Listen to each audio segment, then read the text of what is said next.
Welcome back to the third international workshop on the Japanese diaspora, co-hosted by the Hoover Institution Library and Archives, Stanford University, and the Japanese Association for Migration Studies. My name is Kei Ueda, curator of the Japanese Diaspora Collection and a research fellow at the Hoover Institution. We hope you enjoyed yesterday's workshop. Today's workshop will feature one 90-minute session consisting of 3 presentations. At the end of the session, our discussant will provide her comments, followed by Q&A. We'll take a webinar break for 1 hour during individual groups discussion.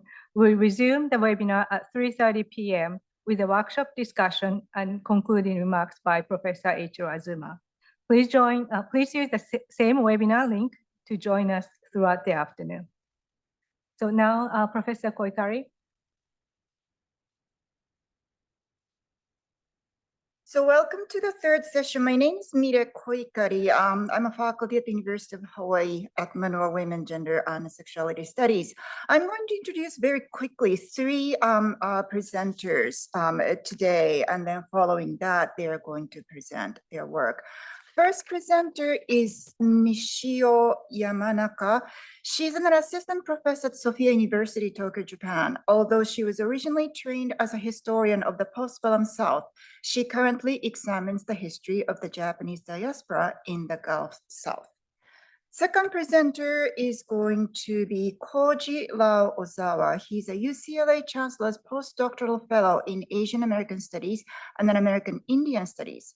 His research focuses on the history and then archaeology of Japanese diaspora, and in particular, intersections of World War II incarceration and indigenous land. Lau-Ozawa earned his PhD in anthropology at Stanford and then an MA at San Francisco State University. And the third presenter on today's session is Michael Roellinghoff, who is an assistant professor in the Department of Japanese Studies at the University of Hong Kong. He is currently completing a book project on the Japanese colonization of Hokkaido, its transnational entanglement, and its impact on the indigenous Ainu people. So, Mishio.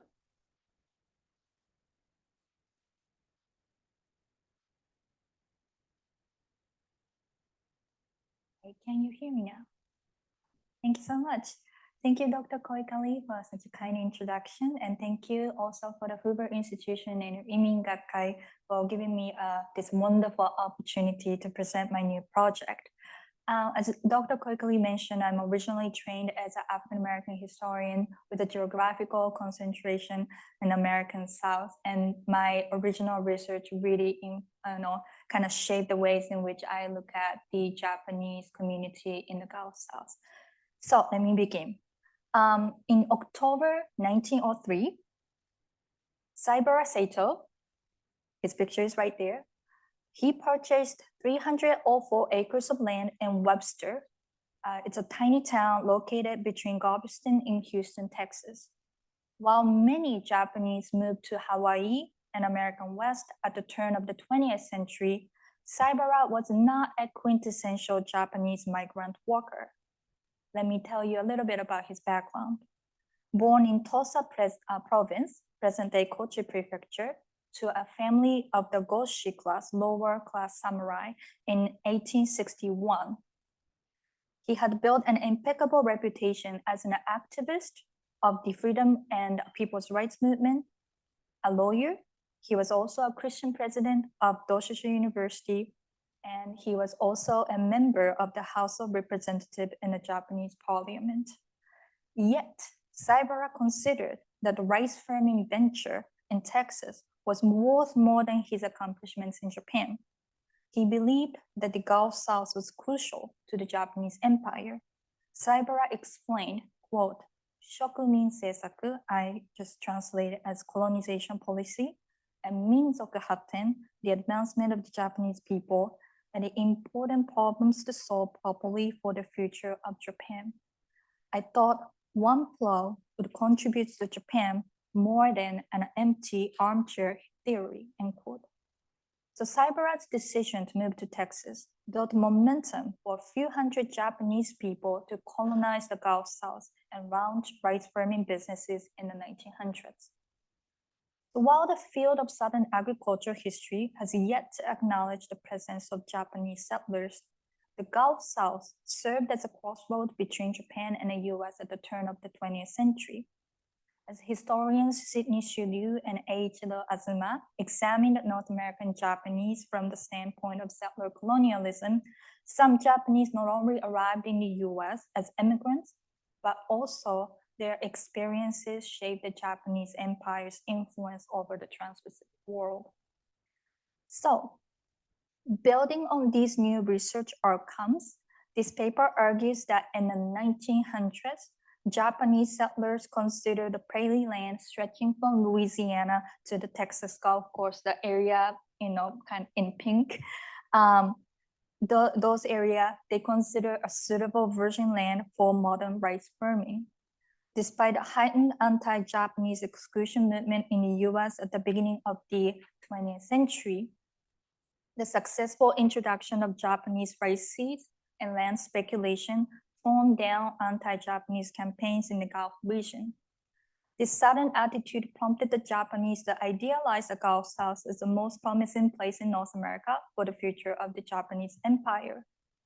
This paper further argues that anti-Black racism played an equally important role for Japanese settlers. They came in when Jim Crow laws and customs were set in place in the South, and they complied with Jim Crow laws and customs while using rice to legitimize their colonies on the Gulf Coast.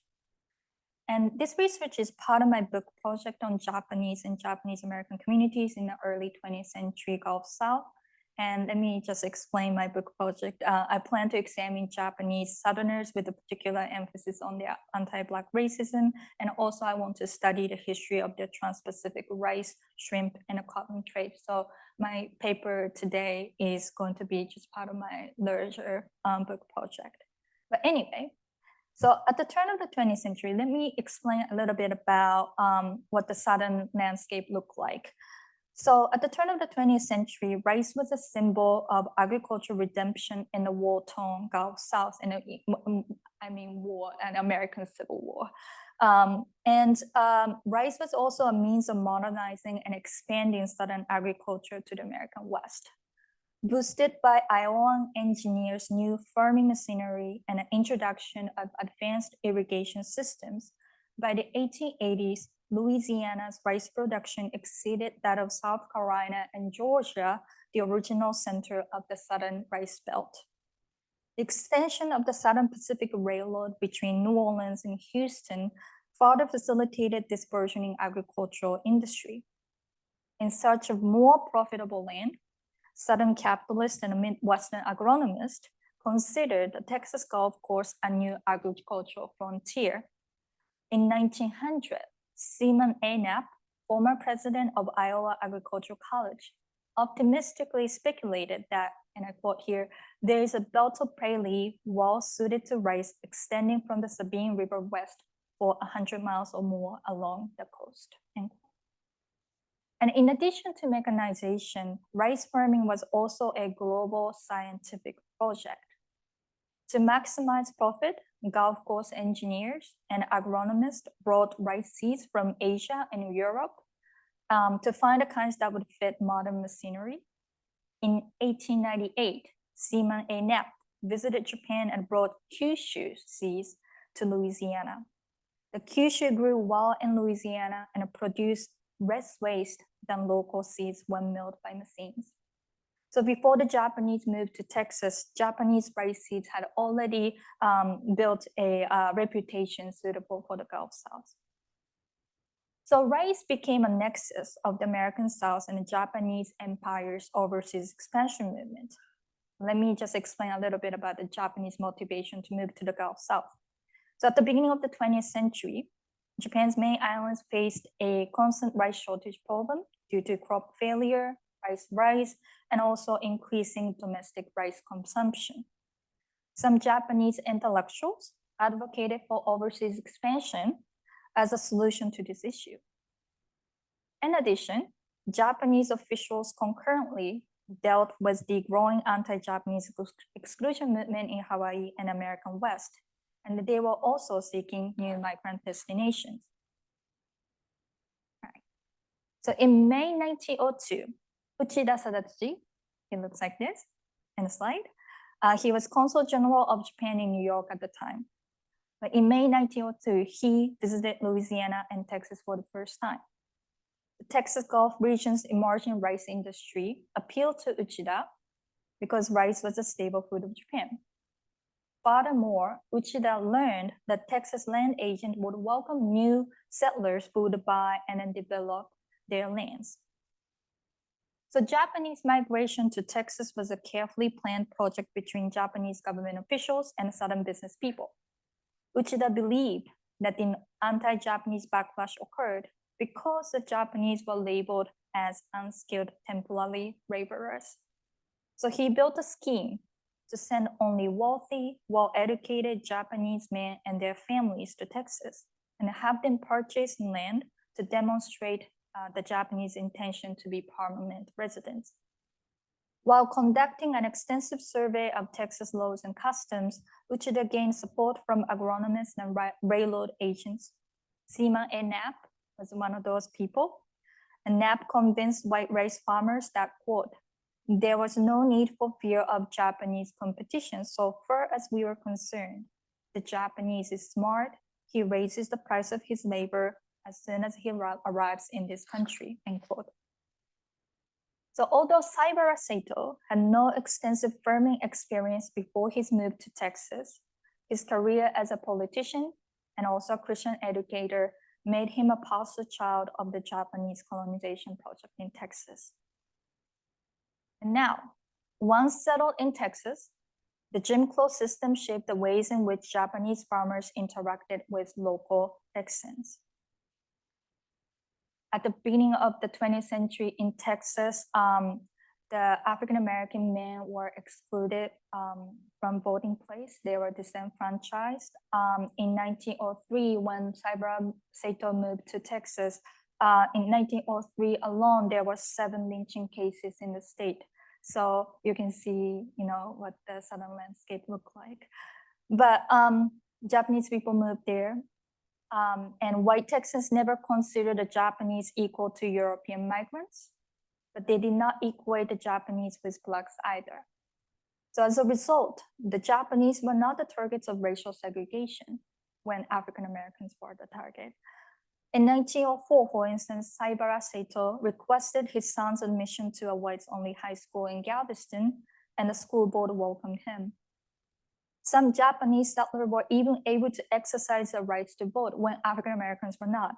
After the Japanese submitted the Declaration of Intention to become an American citizens, Omura Daijiro, one of the Texas settlers, wrote home that some Japanese voted for Alton Parker, the Democratic nominee in the 1904 presidential election, because the Japanese knew white Texans would vote for him, so hence the solid South.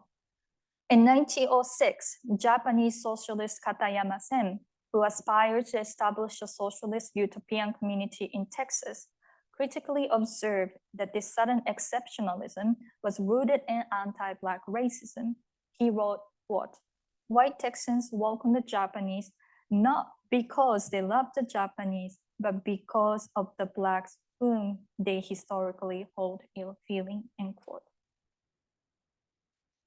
So the Japanese firmly believe in the racial inferiority of Black Americans too. In 1905, the Commerce and Industry Bureau of the Ministry of Agriculture and Commerce of Japan published a field investigation report on Texas rice colonies and called Blacks, quote, extremely indolent, end quote, who, end quote, put little importance on building trust, end quote. Japanese officials, therefore, discouraged Japanese settlers from having an amicable relationship with Black Texans. Uchida Sadatsuji advised Japanese settlers to avoid any association with Blacks because, quote, whites would treat the Japanese in the same way as Blacks, end quote. He further justified excluding Blacks as a means for the Japanese, end quote, to maintain their dignity, end quote, in Texas. Nonetheless, Japanese rice colonies required local laborers, particularly during the harvest season. Japanese farmers hired whites as engineers and skilled laborers, but assigned only unskilled and menial tasks to Black workers. In addition, Japanese settlers paid white laborers $1.50 a day, but they only offered Black laborers a daily wage ranging between 80 cents and $1. So this is what the Texas rice colony looked like at one point in Texas. But anyway, so although the Japanese farmers accepted anti-Black racism and white dominance in the South, they questioned white supremacy as the natural order of the world.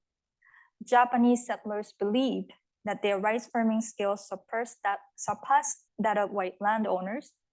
Their agricultural confidence was closely connected to their understanding of race. In 1905, Saibara Saito asked his son and one of his Japanese employees to use a rice reaper to harvest rice and compared how well they performed against a white pair who engaged in the same task. Although the Japanese were not necessarily used to modern machinery at that time, Saibara's son and his employee harvested more rice than whites. And Saibara proudly wrote home, quote, "We had a better result than whites." In 1906, Oni Shiruhei, another Japanese landowner in Webster, also wrote that water supply companies preferred him to white farmers because of his diligent performance. He contended, quote, "As for rice farming, whites recognize that the Japanese have skills with which they cannot catch up," quote. So being better rice farmers than whites proved the Japanese superiority and contributed to building nationalistic confidence in rice production in the Japanese Empire. Texas-based Japanese rice farmers often published articles in Japanese magazines and newspapers and boasted about their successful experiments.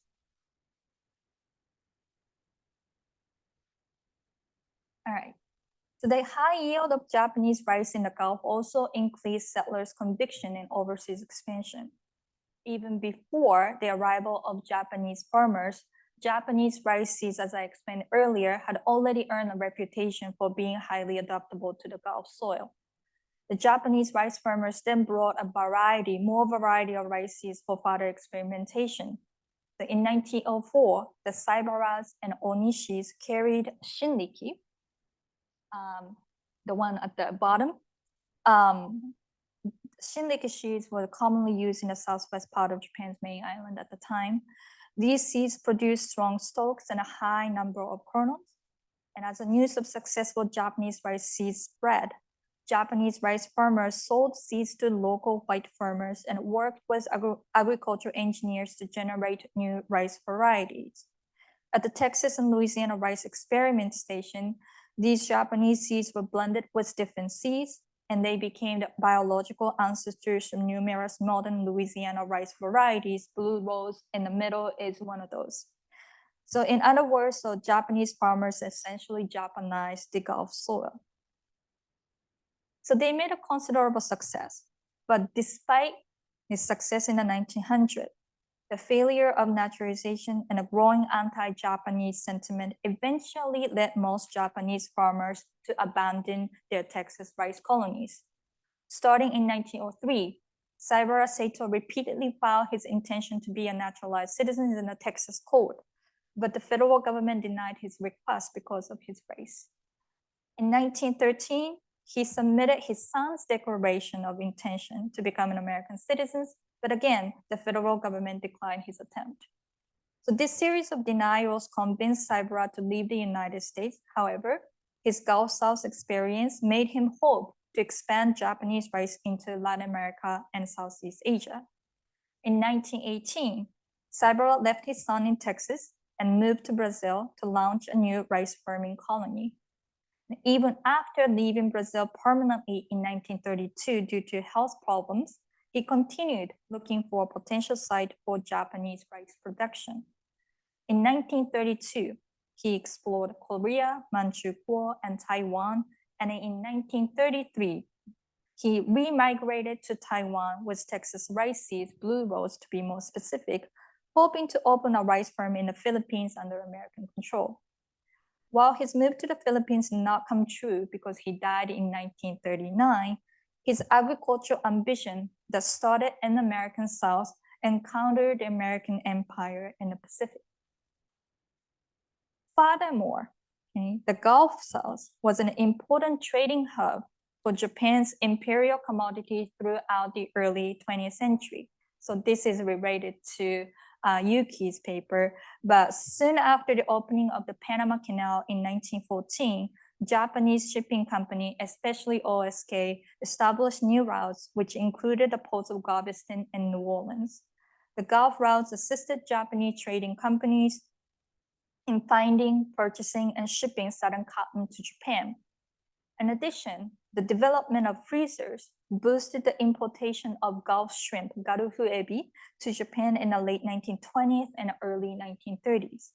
So Japanese Southerners were pivotal in expanding Japanese businesses in the American South. So my project hoped to inquire how Japanese Southerners incorporated the Gulf South into their Trans-Pacific commercial network, but also I want to study how they view the rise and fall of the Jim Crow system in the South. But in short, at the turn of the 20th century, the Gulf South intersected with Japanese and American desires for agricultural settlement. While race was a determinative factor in shaping the lives of Japanese settlers in Texas, they also established their own racial identity through everyday interactions with locals. Using Japanese rice seeds as a proxy, they legitimized their farming ventures inside and outside the Japanese empire. Even after the failure of the Texas colonization project, the rice farming experience in the Gulf South motivated Japanese men to continue searching for arable land in Americas and Asia. Consequently, the American South is not isolated from the Pacific world. The South's postbellum development and modernization of agriculture business modeled how the US and Japan interacted and collided with one another throughout the early 20th century. That's it, and thank you for listening.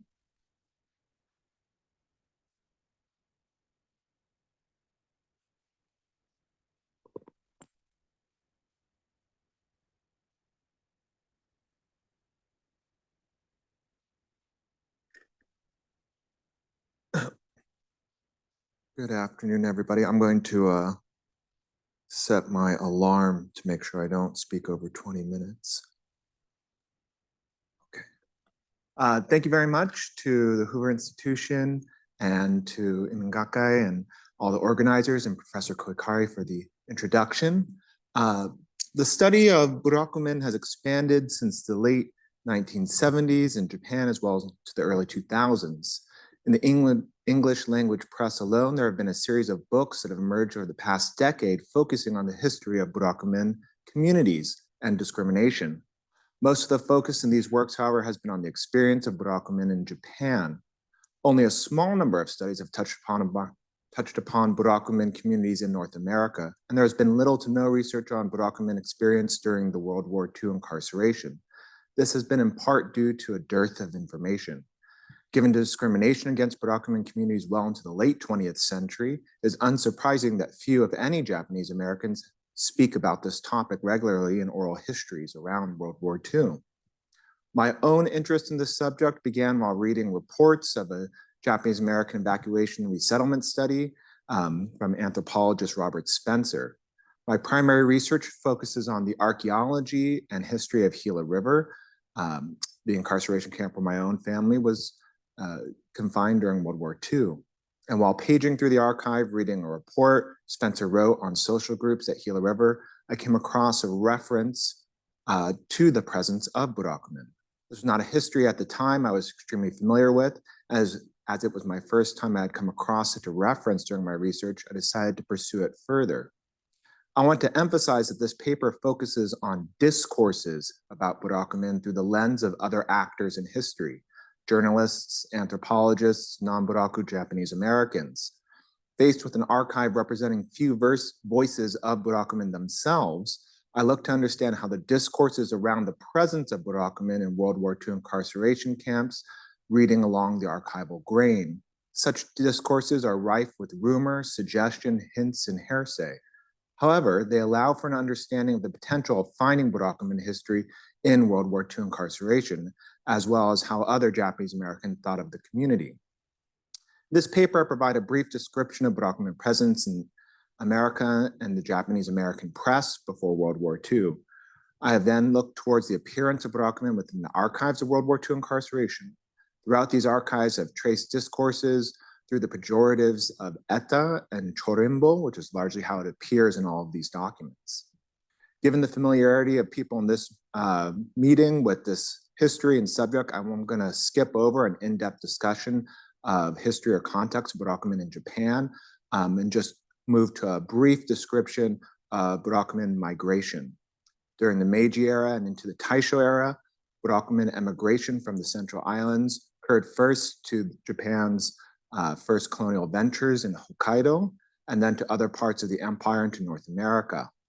Andrea Geiger argues that Burakumin migrated to Canada and the United States in an attempt to escape exclusion in Japan, only to face discrimination from both Euro-American society and Japanese Canadian and Japanese American communities. Though Geiger provides one of the more well-known assessments of this history of migration, the precise scale and frequency of such migration is more uncertain in her work. In George DeVos and Hiroshi Wagatsuma's Japan's Invisible Race, Burakumin in the United States are discussed by a Japanese American under the pseudonym of Hiroshi Ito. Ito suggests that large numbers of Burakumin lived in the Florin area of Northern California near Sacramento. More recently, Hiroshi Sekiguchi has documented a specific neighborhood in Fukui-ken that had large numbers of Burakumin emigres to the United States, and in particular, large numbers of people from this neighborhood that settled in Florin outside of Sacramento, sending significant remittances to Fukui. And in 1922, Burakumin organizers in Japan established the Zenkoku Suiheisha, or National Levelers Association, which was dedicated to combating anti-Burakumin discrimination in Japan. Many leaders of Suiheisha drew inspiration from contemporary socialist movements in Japan, as well as Black liberation movements in the United States. Historian Rory Hong has argued that there were transnational communications between these communities in North America and Japan.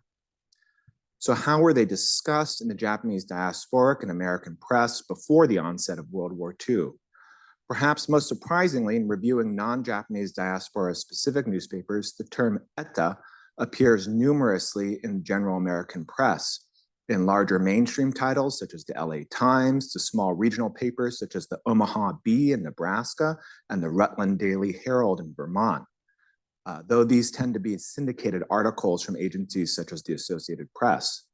Where the term eta does appear in English language section, and I focus on these given my limited Japanese reading ability, there are 5 general categories that newspaper articles discussing Burakumin fall into. Articles about unrest and activism in Japan, articles about organizing in Hawaii in the United States, focusing on the issue of discrimination, articles about marriage and scandals, and fictional stories. And I want to emphasize these categories are sort of working categories. I'm not concretized or wed to them, and sort of thinking through how to understand the different ways in which to discuss through the press. So for category 1, an early article published in Hawaii in 1913 notes the establishment of the Teikoku Korokai, which played a role in encouraging Burakumin in settlement in Hawaii or in Hokkaido. And next, several articles in both the Japanese diasporic press and the American press cite unrest in 1918 with regards to riots among rice shortages in Burakumin. And further articles about Suiheisha movement appear throughout the 1920s. In writing of eta for American audiences, articles in the American press draw parallels between the Mabun system in Japan and the caste system in India, as well as citing their origin as related to, quote, either Buddhist religious prescriptions or Korean war captives brought to Japan in the 6th century. That's in those articles. In category 2, articles around organizing in Hawaii, Several articles, especially in the American press, focus on the efforts of Mamoru Okamura, who was Buraku himself and worked to organize anti-discrimination campaigns in the island of Kauai, as well as Kijiro Ogata, who did not identify as Buraku, but nevertheless attempted to organize anti-discrimination and educational movements around the issue. There are several articles discussing discrimination against Buraku as early as 1907. An LA Times article printed that year argued that discrimination against Burakumen was justification for limiting Japanese migration to the United States, citing it as proof of a primitive civilization. Though many articles mention discrimination in the context of other categories, the next series of articles would focus on discrimination with regards to Burakumen in the 1930s, appear in the Japanese Diaspora press with editorials by people like Buddy Uno, who penned articles, quote, in defense of ETA, which appear in Rafu Shimpo, Nichibei Shimbun, and the Hokubei Jiji. Category 4 seems to be the most prolific in the American press as a series of articles with a few appearing in English language sections and in the Japanese Diaspora press, emerging in 1921, documenting a scandalous murder-suicide in Honolulu. A woman, after reportedly hearing that her husband was secretly of Burakumen ancestry, killed herself and her 2 children. Articles documenting the event appeared not only in the local press in Hawaii, but in newspapers across the United States, often accompanied with a brief, quote-unquote, history of Burakumen. There are also stories that appeared in the 1920s about a woman filing for divorce in Reno after she discovers that her husband of Burakumen ancestry. And finally, in category 5, there are several such stories that appear in the Japanese diaspora press throughout the 1930s, often concerning revelations of Burakumen ancestry for children or at the moment of marriage. In 1931, a story in Shinsekai, a San Francisco-based newspaper, tells of a young girl who is called Eta in Japanese school and tearfully learns from her mother her family's heritage, after which she struggles for acceptance. In 1936, story appears in Rafu Shimpo about a boy who Japanese children refuse to play with because he is Burakumen, and then white children refuse to play with because he is Japanese. Numerous pieces also discuss the book and movie Biwa Uta, a film that came out in the 1930s, which contains a central plot point around Burakumen identity and marriage. And so that is also subject of many of the news articles in the 1930s. So now looking to how Burakumen were discussed in the context of Japanese American incarceration.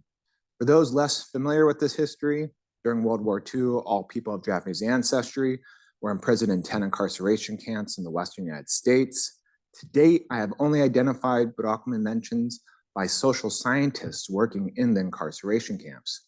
In particular, I've looked through the reports, notes, and correspondence of researchers working for the Japanese American Evacuation and Resettlement Study, or JERS, and the letters and reports of analysts from the War Relocations Authority's Community Analyst section. Very briefly, JERS was an independent research project from the University of California focused on the impact of forced migration on an ethnic group, led by sociologist Dorothy Thomas, and employed sociologists and anthropologists, largely graduate students, to study people at 4 temporary detention facilities or assembly centers and 6 of the incarceration camps. I focused on the materials related to Robert Spencer, Rosalie Hankey Wax, and Charles Kikuchi, who were stationed at the Gila River incarceration camp, and then Wax going on to the Tule Lake incarceration camp. In contrast, the WRA's Community Analysis section, or CAS, employed largely professional anthropologists to study the incarcerated Japanese Americans to inform administration of how to better run the camps. I've also looked through the papers of Gordon Brown, who's at Gila River, Edward Spicer at Poston, Horace LaViolette at Hart Mountain, John DeYoung at Minidoka, John Redemaker at Amachi, and John Embry, who headed the section. Perhaps the earliest reference to Burakumen appears in the notes of Spencer about the Tanfan Detention Center in July of 1942. Spencer writes to Dorothy Thomas and Charles Kikuchi that Fred Hoshiyama, another JERS researcher, were familiar with the class of Eta, and Fred said that they were, quote, murderers. There are some recognized Eta here at Tanfran. This will be a matter for further investigation, end quote. Notably, in his diary during his time at Tanfran, Charles Kikuchi writes that there was an, quote, Eta family in Berkeley that offered $5,000 and a home to any Nisei that would marry the daughter, but no takers, end quote. Later in writing of social groups at Gila, Spencer describes rather extensively for 3 pages his understanding of the Eta and the fact that they do not mix socially with other classes of Japanese.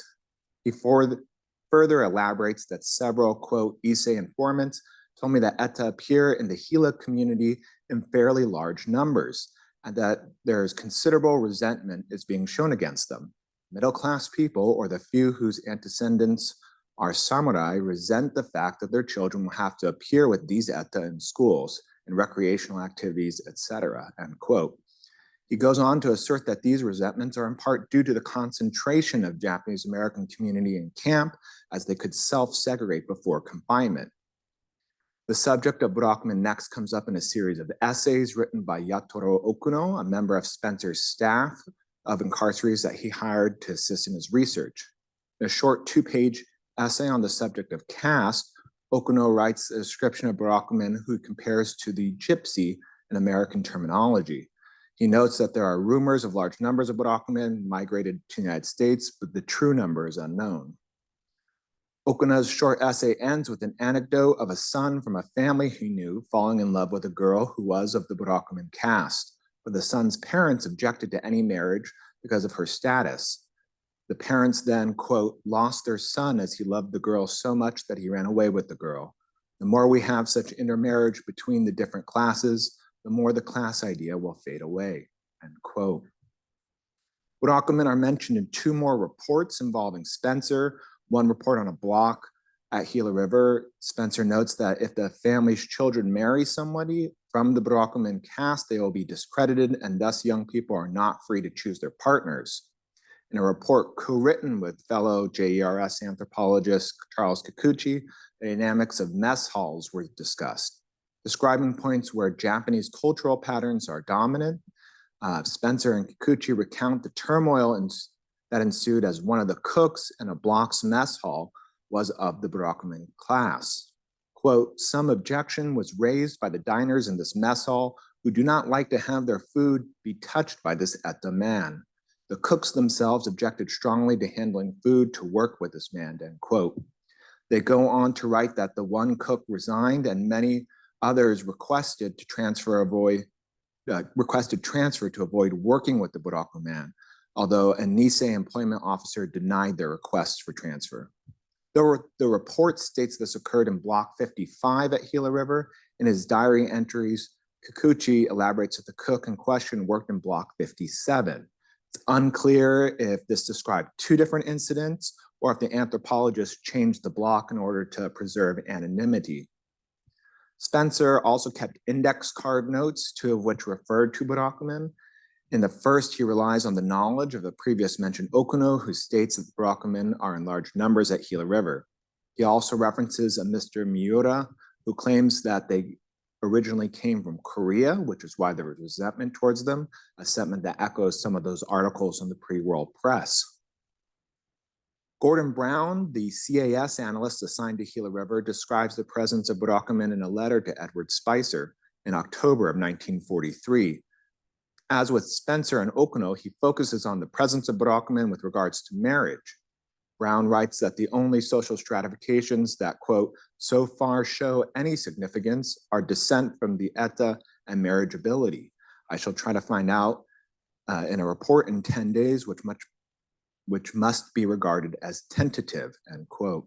Several weeks later, in a report, he states, quote, according to some informants, no one not of the Eta class would permit marriage between a member of his family and an Eta. According to other informants, this was true only of some families and some communities. In a report on social stratification, Brown writes again of Burakumin in the context of marriage. This is reiterated in 2 notes of interview responses where 2 Issei men, a Nisei woman, and 2 other men all mention Burakumin with regards to marriage. The Nisei woman further explains that she wouldn't marry a Burakumin person or an Okinawan, as her parents would disapprove, a point that the Issei men reiterate, considering Burakumin and Okinawans as equally bad for marriage. The only other reference to Burakumin by Brown arrives in 1945 in a handwritten letter to Spicer. On a quick aside, Brown remarks that there is no evidence of intimate relationships across the caste barrier. He goes on to write that, quote, I would not go on record in saying that there are no such relationships, but if there were, they would have been few and very discreetly conducted, or they would have been a matter of gossip. At Minidoka, John DeYoung notes the presence of Burakumin, that the presence of Burakumin made Issei nervous about their children marrying, as there was not sufficient time or resources to investigate the ancestry of potential partners. Two accounts from CAS analysts describe Burakumin tied to labor disputes. In 1944, a short strike of boilermen and janitors protesting long hours at Minidoka. DeYoung describes a block where residents stated at their own fires on a volunteer basis to heat water during the work stoppage. The block was derisively referred to by other residents as Etamura, or Eta Village. The same year, reflecting about his time in Amachi, John Rademacher, in a letter to Edward Spicer, recounts an incident involving the slaughterhouse at the incarceration camp. He writes that frequently during the first few days of work at the newly opened slaughterhouse, one could see an onlooker nudge a neighbor among the crowd with a knowing look, a hand lifted with the four-fingered gesture, meaning four-footed or having to do with animals, or eta, or a short grunt concerning his ancestry.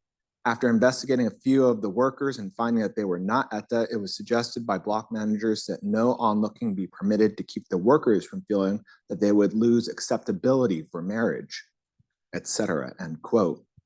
At Gila River, there were similar methods, similar notes about disputes over working the slaughterhouse and concerns about the effects that would have on social standing.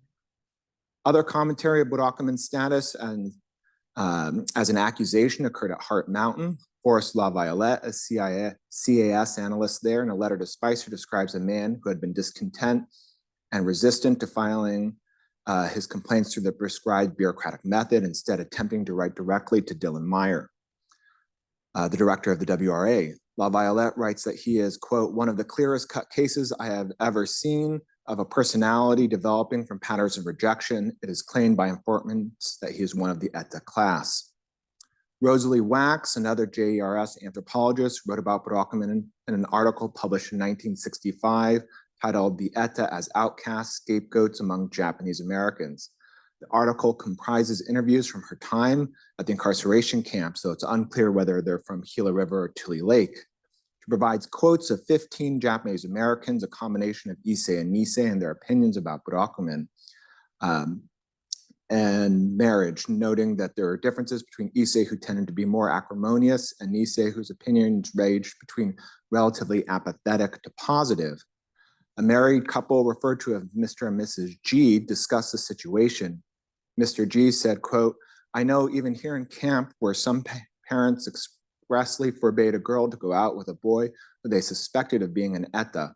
At this point, Mrs. G interjected, saying the same thing happened to her. She goes on to say, there's another fellow in camp. I've known him all my life. He doesn't want to marry an ETA girl. It's family pride with him. Another woman notes that there are many rumors, quote, I know that they refer to some people here in the camp as being that, so what can you expect, they say. Later, she describes one woman she knows as Burakumin.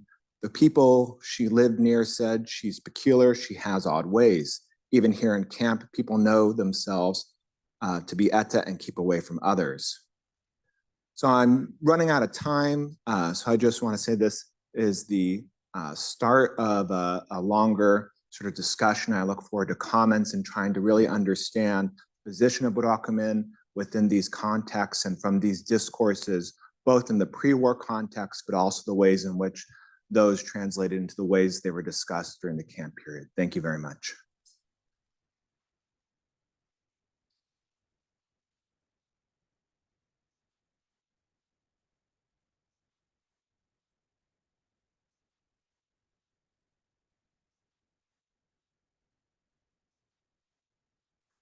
Hi, everybody. Just one second. also going to time myself. Hi, my name is Michael Roellinghoff. First of all, I would like to thank the organizers and the Hoover Institute for this wonderful event. Today, I'm going to be presenting my paper against type, the Takao-Ozawa naturalization trials and discourses of whiteness in the American and Japanese empires. So in the interest of time, I'm just going to jump right in. So Takao-Ozawa was born in 1875 in Kanagawa Prefecture, Japan. And then as a teenager, he moved to the United States, where he was educated actually in the Bay Area and studied law for 3 years at the University of California, presumably Berkeley. But after the 1906 earthquake, he moved to Honolulu, Hawaii. And then in 1915, he petitioned the United States government to naturalize as a US citizen, and his petition was denied. Undeterred, he appealed in 1917 to the Ninth Circuit Court in San Francisco, actually. And then again in 1922, he appealed to the United States Supreme Court, and the Supreme Court rejected his appeal. So why was this? The stated reason was that the right to naturalize was limited to so-called free white persons, as well as aliens of African nativity and to persons of African descent. And categorically excluded from naturalization were so-called Mongolians, although there were many exceptions, as well as the indigenous peoples of North and South America. During his petition and appeals, Ozawa made 3 main arguments, and I'm going to basically give an overview of these arguments and the historical context as to structure this presentation. So the first was very straightforward, and that is that Ozawa, in his own words, was highly qualified for American citizenship. So supporting his case, the Honolulu Advisor reported that he had married awkward phrasing, but a Japanese young lady educated in America, i.e. rather than in Japan, had trained his children to speak English as their native language with such faithfulness that they used their ancestral tongue with difficulty, and that he'd become an honored member of a Christian church. Ozawa himself claimed that he did not let anything, quote, pertaining to Japan or the Japanese creep into his children's daily lives. And he also claimed that he did not drink liquor of any kind, nor smoke, nor play cards, nor gamble, nor associate with any improper persons. So essentially, he was presenting himself as a squeaky clean model citizen, a sort of living simulacra of a Puritan white American ideal. And this, whether it was true or not, was very clearly meant to counter Japanese exclusionists' claims that the Japanese are culturally or civilizationally or even biologically unassimilable into the white American polity. So while Japanese exclusionism in the early 20th century United States is very clearly an extension of Chinese exclusionism in the late 19th century, it's also highly influenced by yellow peril-ism. So the term yellow peril itself was coined by German Emperor Wilhelm II immediately after Japan's victory in the Sino-Japanese War in 1895. And he's believed, Wilhelm II is believed to have been influenced by the writings of Arthur de Gobineau. And Gobineau was a French aristocrat and is remembered as a prominent Aryanist. He's the one that appropriated the term Aryan from Iran and applied it to Nordic Europeans. But he was also profoundly anti-Chinese, and he simultaneously stoked fears that a resurgent Qing Empire could invade Europe, as the Mongol Empire had hundreds of years before, but also argued that a racially degenerate Europe would come to resemble China. So 2 very different coexisting visions. Reproducing this rhetoric, American politician James D. Phelan infamously made a career, quite literally made a career on anti-Japanese racism, becoming the mayor of San Francisco in 1897, and then a United States senator in 1915. And he essentially transformed yellow peril-ism into a moral panic, trying to terrorize for example, white American farmers in California. So notably, Phelan framed what were in reality quite modest numbers of Japanese immigrants as what he called an invasion, which threatened the white settler body politic. So for example, in his 1919 pamphlet, The Japanese Evil in California, he wrote that California, like Hawaii before it, would become a tribute colony of the Japanese Empire, and argued that whites were being driven from the soil. And he went on to describe the soil itself as being the foundation of the white race and of the American nation. So this, as a scholar of settler colonialism, really struck me because he's essentially indigenizing white settlers on the land and really like emerging from the soil itself, while framing Japanese as the colonizers. So this, of course, is entirely erasing the presence of dispossessed indigenous people. And we have to remember that California was one of 2 US states which was claimed as terra nullius. So in other words, after annexing California, the United States government disregarded any treaties that the Spanish or Mexican governments signed with indigenous nations and just claimed the land as empty and ownerless. And so in this way, anti-Japanese racism legitimized the white occupation on unceded indigenous land. Yellow imperialism, as it was around the world, was denounced by Japanese intellectuals. Japanese intellectuals. So Mori Ogai, who probably most of you would know as a novelist, but he was also an imperial army surgeon, wrote a lengthy critique of Gobino, for example, in which he mocked Aryanism as white people's self-esteem theory. And regarding massacres of Qing subjects, both in China during the Boxer Rebellion, and then afterwards in the Russian Far East, he wrote, "I'm aware that there is a white peril, or hakka, in this world, but I'm not aware that there is a yellow one." Some years later, Nagai Ryutaro mobilized this term, such as in his 1912 essay, White Peril. And in this essay, he wrote that what he called the white peril was a form of structural violence. In other words, he was describing how European empires in the United States were dispossessing Asians of land in Asia while simultaneously denying them access to land in North America. So he was describing both imperialism and Asian exclusionism as kind of an ever-tightening vice. And calling for a form of inclusive rather than exclusive settler colonialism, specifically in Canada and the United States, he called for Asian immigration on par with whites on what was the vast tracts of unoccupied territory left by the white races to the savage beasts and birds, as he wrote. So again, we see this erasure of the presence of indigenous people, even while his political aims couldn't have been more different than someone like Phelan. So this is essentially reproducing the same doctrine, however, of terra nullius. So to return to Ozawa himself, his second argument was that the Japanese themselves are white.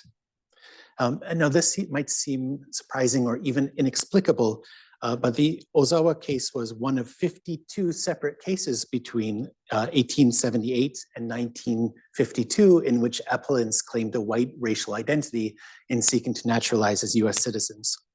And not all of these cases were unsuccessful. So for example, famously the 1909 Halajian ruling found that Armenians are free white persons despite having been branded by the Asiatic Exclusion League as, quote, so deeply tinged with Mongol blood that they have all the instincts and traits of the forebears in Eastern Asia. Ozawa and his lawyers argued specifically that the Japanese are a composite race possessing both so-called Mongolian Yamato blood and white or Caucasian Ainu blood. His lawyer, initial lawyer, David L. Withington, argued that the Japanese speak an Aryan tongue and have Caucasian rootstocks.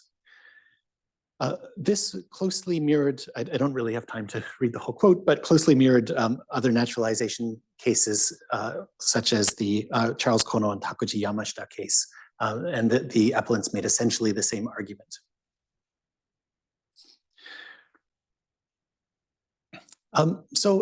As for Ozawa, this was again an example of self-indigenization on the land.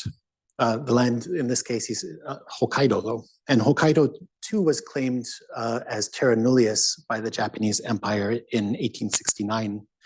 And Ozawa's adoption of an indigenous identity to claim rights was in this way quite explicitly at the expense of indigenous people, both in Hokkaido and in Hawaii. In making this argument, Ozawa and his lawyers cited such scholars as Neil Gordon Munro, who was a Scottish-born physician and amateur anthropologist who immigrated to Hokkaido, and Irvin Balls, who was a Tokyo Imperial University physician and amateur anthropologist.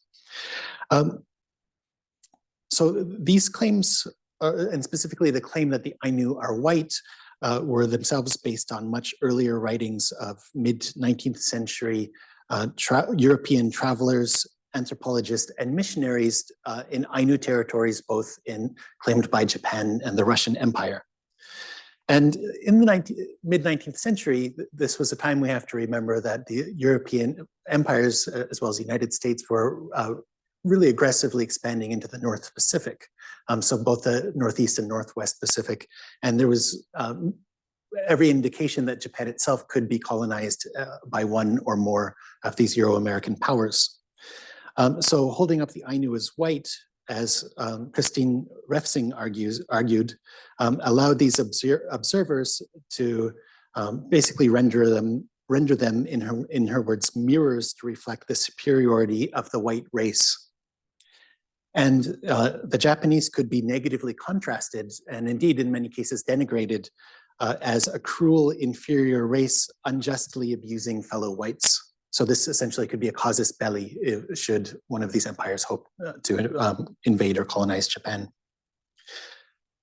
This sort of characterization largely ceased in 1869, which was the year that the newly founded Japanese Empire annexed Hokkaido, and adopting American, British, and Russian settler colonial models, the Japanese settlers in Hokkaido thereafter became compared to white settlers in the United States, and then the Ainu to Native Americans. Early on, the Japanese government was actively promoting this sort of image of the Ainu. So Ozawa's third argument somewhat contradicts his second, but that is that the white does not mean Caucasian, and that Caucasians do not actually exist. So he argued, and this is quite true, that free white person in the Naturalization Act of 1790 did not simply meant not Black or Indigenous, and it also didn't mean Irish, for example. So, and some European peoples, Ozawa went on to argue, themselves are widely considered Mongolian. So Finns, were in the 1920s, but Finns, Estonians, Hungarians, and whatnot were racialized as Mongolian, but had absolutely no trouble naturalizing as US citizens. And Caucasian, the word Caucasian itself, he argued in his self-published case brief, was based on the work of Johann Friedrich Blumenbach, who was a German physical anthropologist and the father of craniometry. And he based his definition of Caucasian on a single skull, which he unearthed from the Caucasus, or from modern-day Georgia, and essentially used that to define a European racial identity. So Ozawa was quick to point out that his work was simply not known in the United States in 1790, and by the 1920s had been largely discredited by the anthropological community. And moreover, I'm sure Ozawa quite enjoyed making this argument to the courts, but he noted that people from the Caucasus region were not able to naturalize as US citizens. And he quoted a US district judge who said, Caucasians are to be classed with the Mongolian races and not the European. So basically, this is quite a strong argument against the idea of Caucasians itself. So he's not just chipping away at this discourse, but he's taking a sledgehammer to it. And this greatly rattled US authorities basically at every level of court that he appeared in Hawaii, California, and then Washington, and led to a significant backlash by authorities. So the US government itself published a pamphlet in 1922 with an appeal to scientific evidence to discredit Ozawa, and included a lengthy interview with authorities such as Aleš Hrdlička, who was a Czech-born physical anthropologist at the Smithsonian. And he also had a immense collection of mostly unjustly appropriated human crania, which mostly of indigenous population, not indigenous, racialized populations, I should say, and was reported last year as well as having a large collection of human brains. So he was kind of a ghoulish figure. But he was, based upon his examination of Ainu skulls, he testified that he was unsure of whether the Ainu themselves could even be classed as white, and further questioned in turn whether even 1% of Japanese possessed Ainu blood. So he called any suggestion otherwise violence to the facts. And Solicitor General James M. Beck, I should say, claimed that the Ainu were moreover nearly extinct, and said that they were all but exterminated by the Manchu Koreans and Malays, by which he defined the Japanese. But could the Ainu naturalize at this point? So, surprisingly, yes. So throughout the court proceedings, American judges made repeated references to the ability of so-called pure-blooded Ainu to naturalize as US citizens. Totally unknown if any actually did, but they would have had that right according to this precedent. Whoop, whoop, whoop, whoop.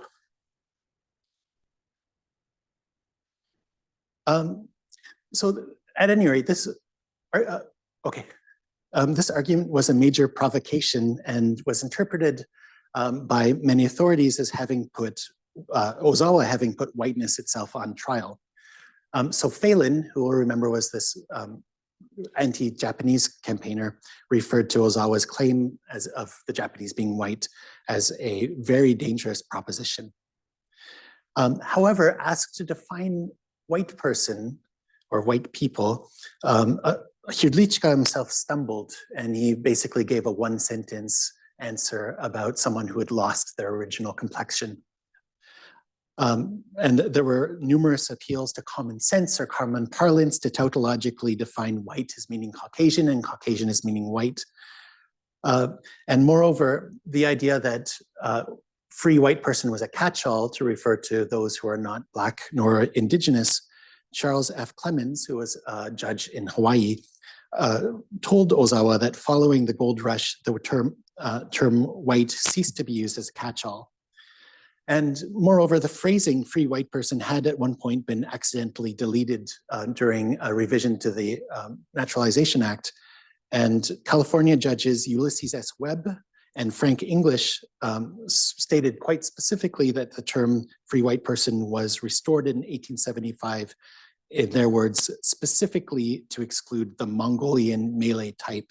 In other words, in American naturalization law at this point, free white person was explicitly anti-Asian in intent.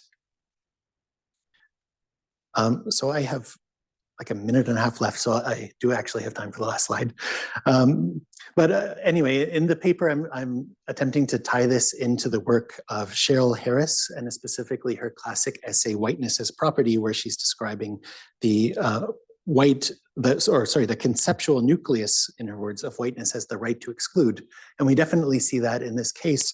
But I noticed, kind of revisiting the essay, that she quotes the Corpus Juris Secundum, which was like a mid 20th century legal encyclopedia, which defines white person through these various naturalization trials. And I noticed Ozawa's name on there. So even though he was excluded from being allowed to naturalize on the basis of not being white, his own exclusion was used then to help define white as a legally juridically legible category. On the flip side, I have like 50 seconds or 30 seconds. While diametrically opposed to Phelan, Ozawa himself nevertheless relied on self-indigenization as an Ainu to make his own case.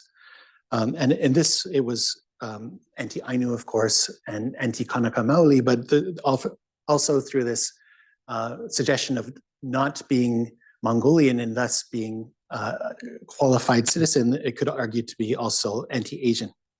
This is something that other scholars, I think I'm over now, but other scholars such as Noel Ignatieff have noted of, for example, the Irish of anti-Blackness in the Irish community has been a means by which they're accepted into mainstream white society.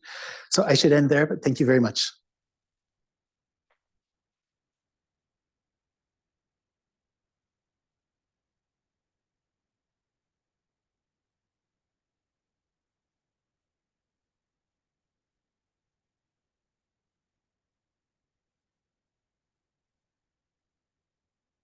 So again, good afternoon. My name is Mire Koikari, University of Hawaii, Manoa. I am going to comment on these three papers that really deal with interesting topics. Each work is really full of potential. So I wonder, what you're going to do as you're going to progress with your project. And really my comments are about that, how to make this project come into its being and then realize its potential. So Mishio's paper, it's a very interesting paper because it suggests a number of analytical pathways she can travel down as she continues to pursue this project. And then immediately there are three areas that come to my mind. One is a body of literature out there that's an agricultural extension and experiment station, and then also land grant institution. They talk quite a bit about race and then racism, racial segregation. They also talk quite a lot about women and domesticity. And that's where, what women are saying may reveal a lot about Japanese anti-Black racism. More recently, those studies about agriculture even started talking about biopolitics and embodiment and sexuality, so queering the agricultural studies. So that's another very interesting thing she might be able to pick up. The second set of literature that I was thinking about is food studies, and especially those that attend to the question of race and empire. And then even Emiko Onriktierney's Rise of Self, it's a little bit dated, but I think it might be something. I won't call it, food studies specimen, but then nevertheless, it might be interesting. The third area is science and technology. And then in particular, I was thinking about Jenny Shinozuka's article, Deadly Perils, Japanese Beetles and then Pestilent Immigration, 1920s and 30s. And in her case, she talks about this sort of enormous spike of anti-Japanese racism within agricultural communities, both in the mainland US and then Hawaii. And then hers is right after your period. So I wonder what are the connections, sort of the historical connections as well as political connections. In addition to those, and then this is a faint connection, I'm not even sure if this is useful or not, but then when I saw your PowerPoint slide, that scene of the rice field, I actually mistook that for a scene of the battlefield. So image like this, on the left, it's a rice field. On the right, that's actually Japanese Imperial Army 8th Division. So I was wondering if there's any connection possibly that you can sort of explore and then talk about to enrich your text between agriculture and the military. So that's one set of information that was kind of swirling in my mind when I was reading your paper. In her paper, Mishio's paper, one of the focal points of discussion was, of course, Japanese immigrants' racism, anti-African racism in the text Gulf region. So I'm wondering what kind of genealogy existed of this particular racism?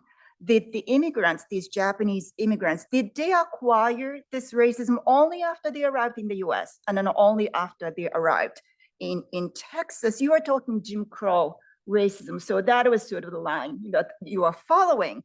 But at the same time, I was wondering, were their views also informed by the discourses of Blackness or Black bodies, for lack of a better word, circulating within the Pacific. So if you sort of expand your scope of analysis onto the Pacific, what is going to happen to your analysis? And then also, what about race and then racist discourses back in their homeland, Japan? I was wondering about that too. And then even though you didn't talk about this in your presentation, in the paper you talk about some of the Japanese rice cultivators later moving from Texas to Korea and then in Taiwan and then the Philippines. So what happened to these immigrants' anti-Black racism as they moved to all these new discursive terrains?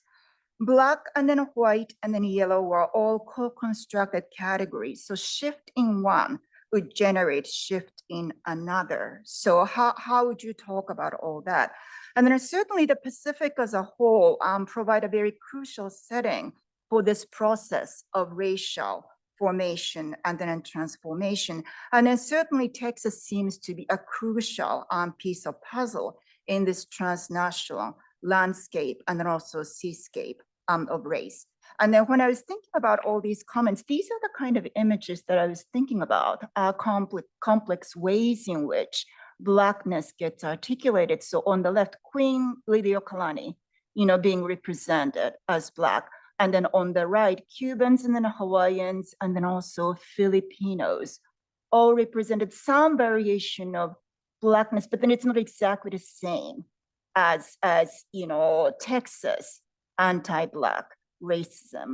And then in the setting those farmers were in, I suspect all these were circulating. To give you yet another example, some of you must be familiar with this image. Schooling begins. So Uncle Sam teaching all these people who are newly colonized, and then the people who are sitting in the front row, Philippines, Hawaii, Puerto Rico, and then in Cuba. So Black representations themselves are very interesting and very much shifting. And then when that one category was shifting, all the others also must be moving around all at the same time. So how to talk about all that through the talks of race. So that's another issue that I was thinking about. Thirdly, I loved your page 7. Your discussion right then and there. The paper eliminates the intersection of race and then rice, particularly on page 7 of her paper. Japanese rice seeds called shindiki, that is God power, were praised for their strong stalks and high yields. So talks about rice were simultaneously talks about Japanese race and then racial power, obviously. So when white Texas farmers acquired these seeds, God power, how did they talk about this sort of racialized materials associated with Japan? What kind of race metaphors did they use to talk about their new acquisition? Also, when shindiki, God power, got blended with American seeds, did the mixing of rice raise a specter of mixing of race, that is to say, miscegenation? And then in this rice field, what did African American farmers themselves, who must have their own discourse about rice, say or do? So that's what I was talking about. So that last set of question or things that I was thinking about really have a lot to do with the biopolitical dynamics that are operating in this field that she's looking at. For Koji, locating Black men or outcasts in the internment archives proved to be quite difficult. With few or no documents available, the voices and then experiences of Black men are nearly impossible to retrieve. And I'm deeply sympathetic with the situation. So I kind of looked around and then see what else is out there. I was wondering, the next slide, if Koji has been part of or familiar with the research project undertaken by Kiyonobu Hiroka at Osaka Metropolitan University. You're familiar? Okay. His research team explored the very same topic, Japanese American immigration, wartime incarceration, in their case, Tule Lake, and then Burakumin. So I wonder what kind of archival resources they were able to locate in the US and in Japan, and also in Japanese language, and then also English language. Now, importantly, and this is Kaken project, so when you go to their website, you can actually see their reports and then findings. So it's actually very convenient, thanks to Japanese government. Importantly, their project makes two analytical claims. One is that they are saying that there is definitely a connection between the internment era discourses about black women and then post-war occupation era discourses of black women. And I think that connection is important. Certainly when I was doing research on the occupation, there's just so many references to black women as a main marker, leading marker of Japan's lack of modernity, and then Japan being undemocratic, so on and so forth. So that's one analytical claim they are making. Another claim they are making is that they are saying that the deployment of Burakumin discourses was really a case of disciplinary tool being used so as to contain and then control the population within the among the incarcerated population. So in contrast to them, what are your analytical states or analytical arguments that you want to promote and I assume you're going to continue to work on this. So as you're going to continue to work on this topic. In the current version of his paper, there are roughly two parts as he laid out in his own presentation as well. The first part was Japanese American narratives of black women prior to the incarceration. And then for that, Koji looked into vernacular newspapers. The second part is white American narratives regarding the same population during the incarceration, in which the information provided by non-black women, Japanese immigrant subjects, really played a crucial role. At the moment, these two sections are not too well integrated analytically, and I'm sure you're aware about that. So how are you going to bring them together? I think is one of the issue. In my comment, however, I want to focus on the second part, and then that is those sociological reports, studies of the internment done by American social scientists. And there are two issues I want to raise. One concerns those rumors, anecdotes, and the narratives about black women circulated in the Gila River concentration camp. Stories of dating and then broken romance, marriage and then divorce, meat and then meals, bathing and then boilerman. Those are the stories. There are numerous stories that Koji cites in his paper, all intended to articulate the boundary or lack thereof between non-black women and then black women subjects. And then all of them are stories about gender. So is there any way for the paper and then for you to highlight this intersectional dynamics of gender and then race, since it's already there? And I think that's one kind of analytical claim that you can definitely make. Another issue concerns the nature of the internment studies itself.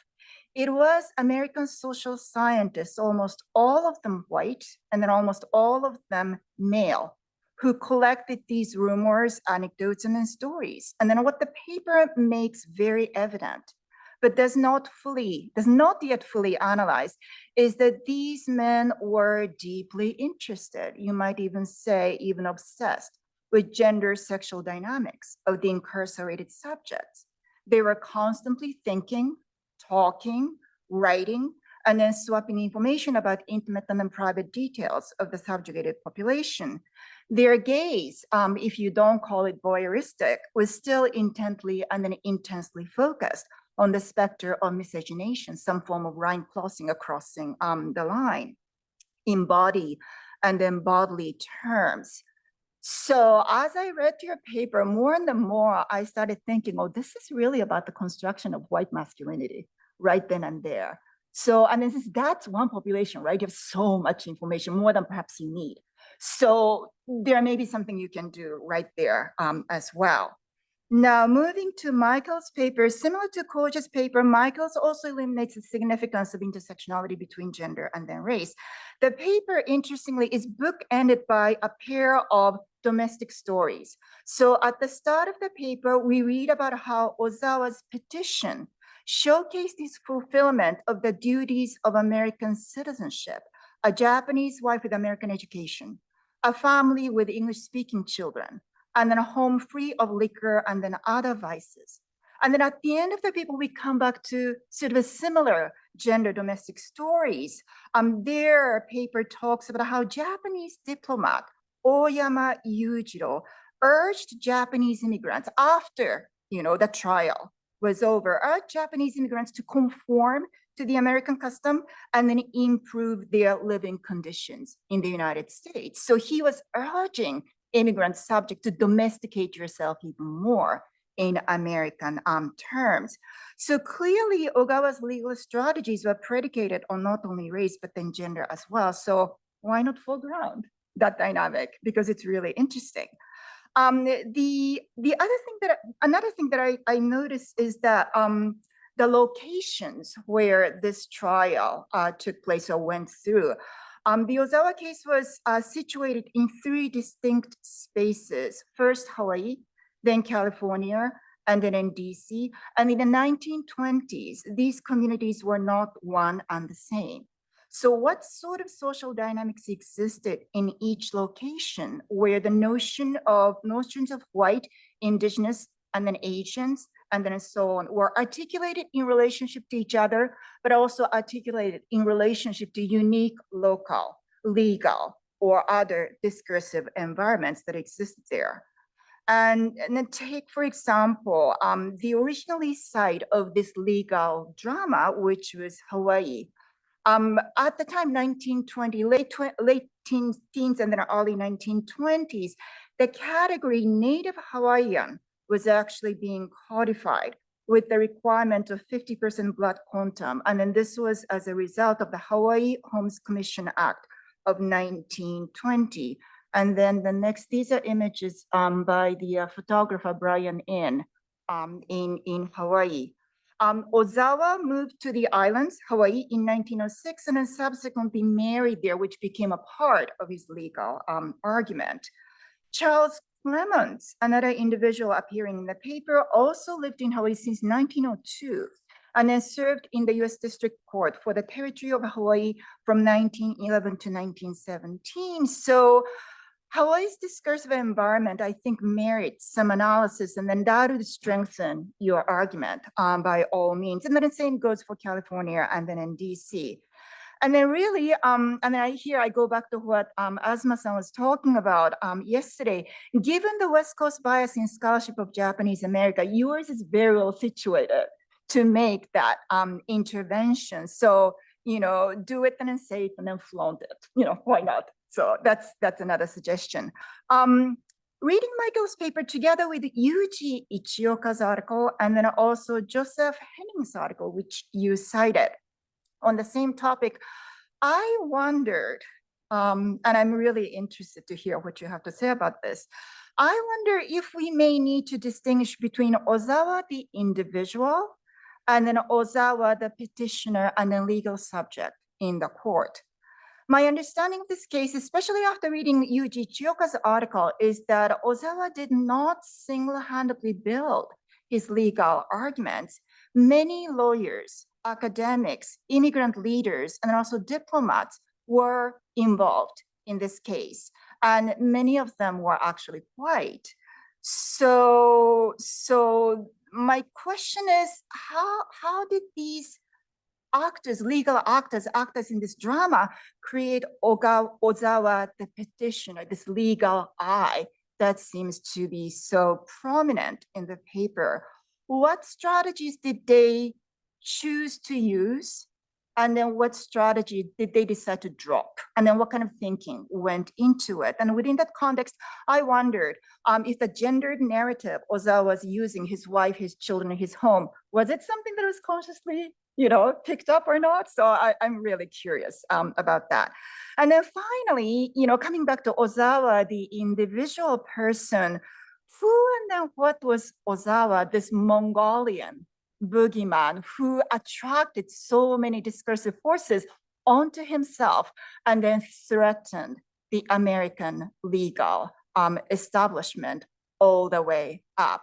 And I use the term threatened because that's the term you are using, but then given the disparity between this immigrant subject and then white American legal establishment, especially at the national level, shall we say offended instead of threatened? So what kind of power dynamics were there? And then how would you talk about it is another issue that I wondered about it.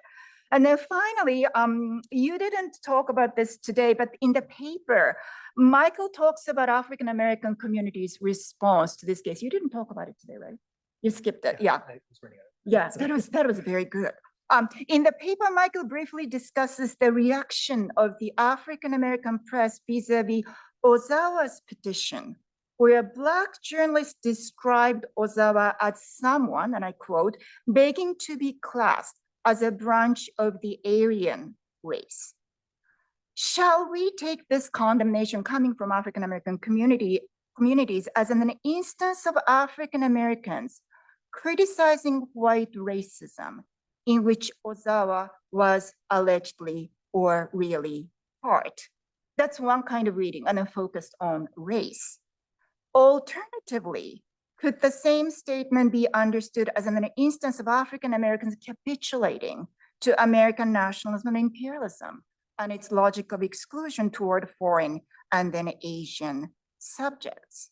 So that's what is it about race? Is it about nation? And at the end of the day, it's probably both. But then how do we sort that out?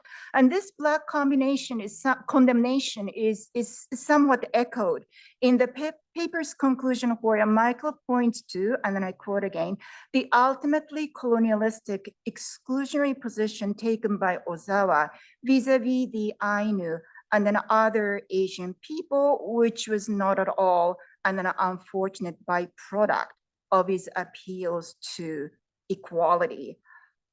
I'm all for criticism about Asian settler colonialism, but is this really the way you want to finish your paper, or is there alternative, more nuanced way to talk about this multifaceted legal case where, yes, Ozawa was involved, but then so many other, including white legal experts and then Japanologists and then other people? So those are some of the things that I wondered about. Altogether, very interesting topics. Really wanted me to learn more and then read more. So I'm just waiting for you to publish so that I can read very soon. Thank you so much.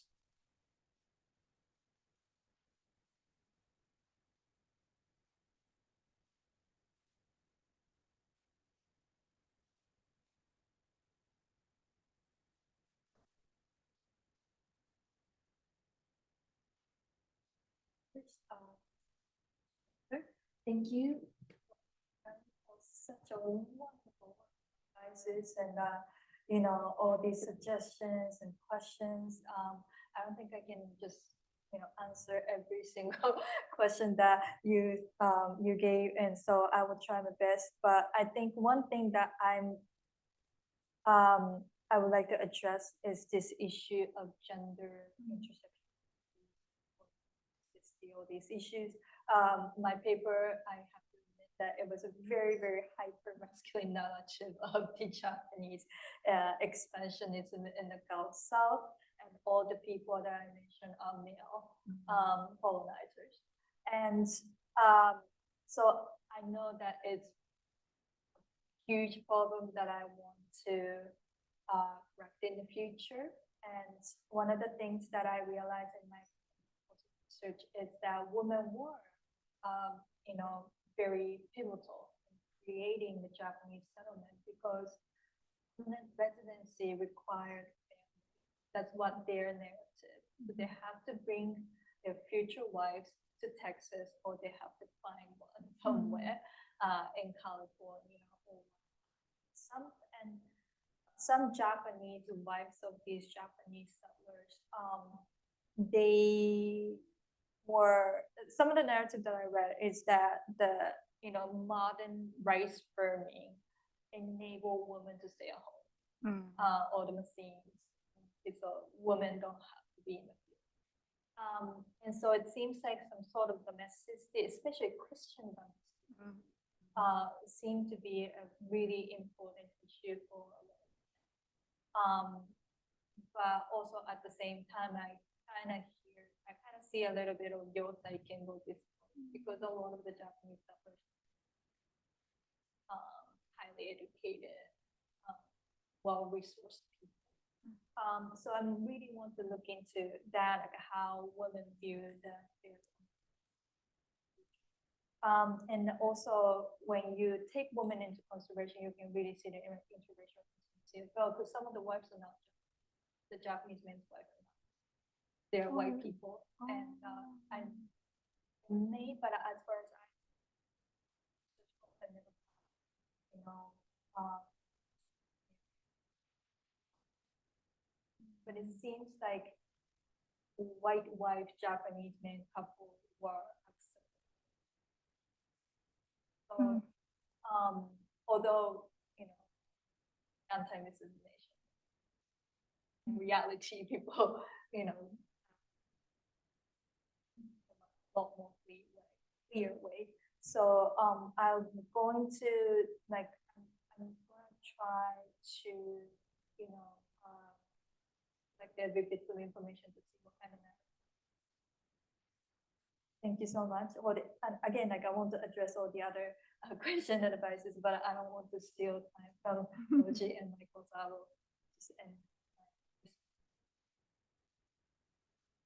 I'll go second as I was second.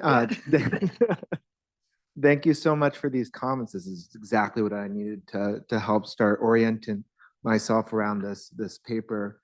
And one of the things I've really struggled with is this sort of linking the sort of pre-war discussion with the wartime discussion. And one of the things that I think the reason why I included sort of a big tent and tried to cram everything in is what was very apparent or somewhat apparent is that in the pre-war discourses that I could find, there's a lot of different ways in which Burakumin are being discussed in different contexts. But in the context of the camp, it's almost all about marriage and these kinds of sexual relationships. And it's not clear to me whether or not that is a product of this, and I think you used the correct word, voyeuristic sort of view of these social scientists who are almost obsessed with this topic, and especially not in their reports, but in their correspondence about it, those letters that they're writing back and forth where they're like, I want to find out more, what is this about? And so I don't know if those questions are driving these responses that are appearing in the reports, or if those responses are the product of the specificity of the context of incarceration. There seems to be a lot of also intergenerational as well as gender dynamics going around between Issei and Nisei about this sort of idea of marriageability, this crisis of heritability, of identity, and this questioning of what it means to be Japanese and not Burakumin in a context in which they're being discriminated and being non-white and non having their citizenship rights taken away. And so those are the kinds of dynamics, and I'm trying to disentangle and understand whether the gaze of the social scientist and the researcher is really transforming these discourses or directing them. And so we're only seeing a very narrow outlet of how it's being discussed in the context of camp, or if that's a reflection of the context of camp itself, which is bringing out these discussions around marriage, around identity, around discrimination within the Japanese community. And so that's something that I'm really hoping to think more through. And I think this is really helpful in trying to start to get at these dynamics that are going on. So thank you so much for that. Yeah, thank you very much as well for your wonderful comments. As for your comment about Ozawa, the individual, versus Ozawa, the appellant, that's something that I've been thinking about a lot, and I don't really have an answer at this point. But like as I was saying during the presentation, his argument was eerily similar to the Yamashita versus Hinkle case, or Yamashita and Kono's argument, to the point where there must have been some sort of organized development of an effective argument. As for the origins of that argument, or the exact relation between these different appellants, I'm not entirely sure. But of course, as I was saying, there's so many other cases that were making a similar argument, and some of which were quite effective. So it may have been just generally seen as a good road to go down. But yeah, this is something that as I move forward, I'm looking for more personal documents produced by Ozawa especially. And I also really appreciated your question about, or sorry, your comment rather about the kind of gendered aspect to it, and the sort of idealized kind of middle-class white American household that he had created, and him being a teetotaler and not hanging out with like unqualified people. But I don't know if that's true. I don't know if it's true that his children didn't speak Japanese. I don't know if it's really like it's an overused word, but it could be simply performative, or it could be the absolute truth. So I'm on the lookout right now for kind of answers to those questions.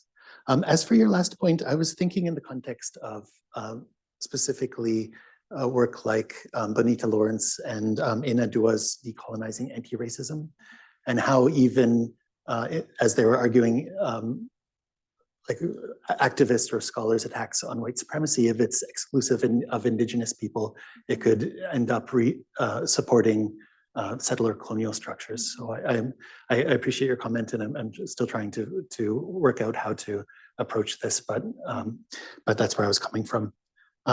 So yes, thank you so much.